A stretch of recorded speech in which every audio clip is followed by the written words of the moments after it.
মানস ৰাষ্ট্ৰীয় উদ্যানৰ এক শিহৰণকাৰী দৃশ্য পৰ্যটকৰ বাহনলৈ চোঁচা লৈছে এটা গড়ে বহু সময় পৰ্যটকৰ বাহনৰ পিছে পিছে দৌৰে এই গড়টো এখন বাহনত প্ৰচণ্ড জোৰে খুন্দাও মাৰে প্ৰকাণ্ড গড়টোৱে আগে আগে আহি থকা এজন পৰ্যটকৰ কেমেৰাত বন্দী হয় এই শিহৰণকাৰী ভিডিঅ'টো মানস ৰাষ্ট্ৰীয় উদ্যানৰ বাঁহবাৰী ৰেঞ্জত সংঘটিত হৈছে এই ঘটনা দৃশ্য দেখুৱাইছো এয়া মানস ৰাষ্ট্ৰীয় উদ্যান পৰ্যটকৰে খাই থকা মানস ৰাষ্ট্ৰীয় উদ্যানত সময়ে সময়ে এনে দৃশ্য দেখিবলৈ পোৱা যায় যদিও এক শিহৰণকাৰী দৃশ্য বন্দী হৈছে এটা প্ৰকাণ্ড গড়ৰ চোঁচা এনেদৰে বহুত দূৰ খেদি লৈ আহিছে গড়টোৱে দুখনকৈ জিপচি আমি দেখুৱাইছো দুখনকৈ জিপচি পৰ্যটকৰে ভৰি থকা দুখন জিপচিত এনেদৰে আক্ৰমণ কৰিবলৈ উদ্যত হয় এটা প্ৰকাণ্ড গড়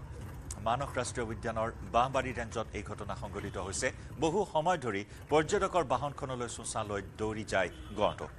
এখন বাহনত প্ৰচণ্ড জোৰে খুন্দাও মাৰে আগে আগে আহি থকা এজন পৰ্যটকৰ কেমেৰাত বন্দী হৈছে এই শিহৰণকাৰী ভিডিঅ'টো মানস ৰাষ্ট্ৰীয় উদ্যানৰ বাঁহবাৰী ৰেঞ্জত এই ঘটনা